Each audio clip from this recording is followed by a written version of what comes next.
Tonight, we are witnessing one of the most dramatic shifts in Canadian politics in decades. A shift so big, so structural, and so unexpected that it is already reshaping our defense strategy, our trade relations, and our global alliances. For years, Canada was told that we had no choice but to rely on the United States. We were told our economy depended on them, our military depended on them, our tourism depended on them, even our diplomacy depended on them. But under Mark Carney's leadership, that old narrative is collapsing. Fast, two massive developments are unfolding at the same time, and together they mark the clearest sign yet that Canada is stepping into a new sovereign era. First, Canada is now considering adding Swedish-made Saab Gripen fighter jets to our military fleet, a move that would break Trump's dream that we would be buying his jets and fall into his dependency again. This is a humiliating blow to Donald Trump and create tens of thousands of new Canadian jobs. And second, China has put Canada back on its approved list of visiting countries and is now signaling it may remove its canola tariffs as well. If that happens, it would open the door to something even bigger: Chinese EVs finally entering the Canadian market, ending decades of dominance by American auto giants. This is not just a policy change, this is a geopolitical earthquake. Canada is breaking free from American control, and Trump can feel the ground shaking beneath him. Let's break down how we got here. The news about Saab Gripen fighters is nothing short of historic. For decades, whenever Canada needed military jets, the answer was always the same: buy American, buy F-35s, keep Washington happy, depend on the US. But this time, Canada is doing the opposite. Saab has confirmed it is proposing a full partnership with Canada. Not a simple sale, not a rental, but a joint manufacturing program that would transform our aerospace industry. This is massive. If Canada chooses Saab, a Gripen facility would be built on Canadian soil. Up to 10,000 Canadian jobs would be created. Parts and components would be produced by Canadian companies, and Canada could produce its own Gripen jets within 3 to 5 years. This is how sovereign nations behave. This is how industrial powerhouses behave. This is how a country stops depending on the United States for its safety. And Trump knows it, because this isn't just a lost sale, it's a lost era. Canada choosing Saab over F-35s tells Trump one thing: America no longer owns Canadian defense. This is exactly the independence Carney has been pushing for from day one.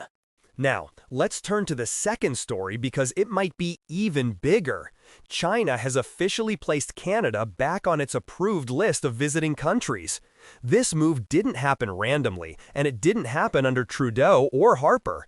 It happened right after Mark Carney met President Xi Jinping at APEC. This is the first major thaw in Canada-China relations in nearly 8 years. Remember the context. Diplomatic ties froze after the Manganko crisis. Trade tensions escalated. China blocked canola. Chinese tourism to Canada dropped to zero. And Canada relations became one of the most toxic diplomatic dead ends in the world. But today, everything has changed. Carney's calm, respectful, strategic meeting with President Xi pushed it wide open, and now China has begun reversing the isolation. That alone is huge. But the next part is even bigger. China is hinting it may remove its canola tariffs, the tariffs that were used as punishment during the diplomatic freeze. And if that happens, it triggers a domino effect that could reshape Canada's economy. Here's where the story becomes explosive. China's willingness to lift canola tariffs comes as part of a broader, deeper diplomatic reset. And this reset could finally open the door to something Trump has fought against for years: Chinese electric vehicles entering the Canadian market. This is a huge moment. For decades, Canada has been a loyal customer to American auto giants: Ford, GM, Chrysler. Every American president, especially Donald Trump, has depended on that Canadian market. It has been one of their biggest economic advantages over us.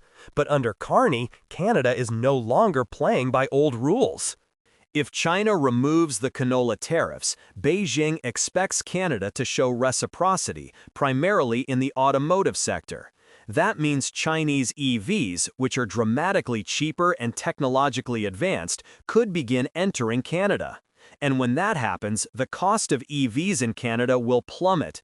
Consumers will have more choices. American auto brands will lose their monopoly. And Trump's economic leverage over Canada will collapse even further. This is exactly what Carney's diversification strategy is designed to achieve: real independence from Trump's America.